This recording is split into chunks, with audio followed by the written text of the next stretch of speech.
नई Delhi railway station पर शनिवार रात हुई भगदड़ में 19 लोगों की मरने की सूचना आ रही है। मरने वालों में 9 बिहार के रहने वाले हैं। बड़ी संख्या में इस भगदड़ में जख्मी भी हो गए हैं। जख्मी को अस्पताल पहुंचाने के लिए न तो एम्बुलेंस था और न ही मदद के लिए कोई जवान। रेलवे स्टेशन पर सुरक्षा के पर्याप्त इंतजाम भी नहीं थे। सबसे बड़ी बात जो सामने आ रही है कि इतनी बड़ी घटना के बावजूद प्रशासन को इसकी सूचना तक नहीं थी। इधर नई दिल्ली रेलवे स्टेशन पर हुए हादसे को लेकर नॉर्दर्न रेलवे के मुख्य जनसंपर्क अधिकारी हिमांशु उपाध्याय ने हादसे की प्रारंभिक वजह बताते हुए कहा कि जिस समय नई दिल्ली रेलवे स्टेशन पर यह दुखद घटना घटी, उस समय प्लेटफॉर्म नंबर 14 पर पटना की ओर जाने वाली मगध एक्सप्रेस और प्लेटफॉर्म नंबर 15 पर जम्मू की ओर जाने वाली उत्तर संपर्क क्रांति एक्सप्रेस खड़ी थी। इस दौरान 14 और 15 नंबर प्लेटफॉर्म के बीच सीढ़ियों पर पैसेंजर के फिसल कर गिरने से उनके पीछे के कई यात्री उनकी चपेट में आ गए और यह दुखद घटना घटित हुई।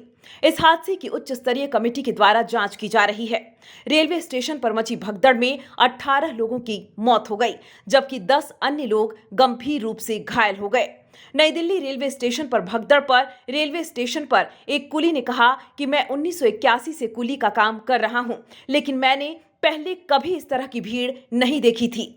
प्रयागराज स्पेशल को प्लेटफॉर्म नंबर 12 से रवाना होना था, लेकिन इसे प्लेटफॉर्म नंबर 16 पर स्थानांतरित कर दिया गया। जब प्लेटफॉर्म नंबर 12 पर इंतजार कर रही भीड़ और बाहर इंतजार कर रही भीड़ ने प्लेटफॉर्म 16 पर पहुंचने की कोशिश की तो लोग टकराने लगे और एस्केलेटर और सीढ़ियों पर गिर गए। भीड़ को रोकने के लिए कई कुली वहां जमा हो गए। हमने कम से कम 15 को उठाया। शवों को एम्बुलेंस में डाल दिया गया।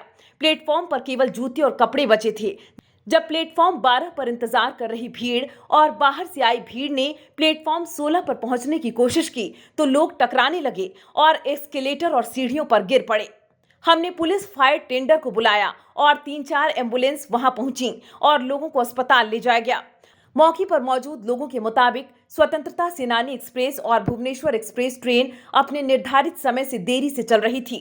इसकी वजह से इस ट्रेन से जाने वाले लोग प्लेटफॉर्म नंबर 12-13 रुके हुए थे। भीड़ इतनी ज्यादा थी कि लोग आने वाले ट्रेन के प्लेटफॉर्म के साथ साथ सीढ़ियों पर भी इंतजार में रुके हुए थे। रात करीब 9:30 बजे के आसपास प्रयागराज एक्सप्रेस प्लेटफॉर्म नंबर 15 पर पहुंची। दोनों जगहों की भीड़ एक साथ बढ़ गई और ये हादसा हो गया।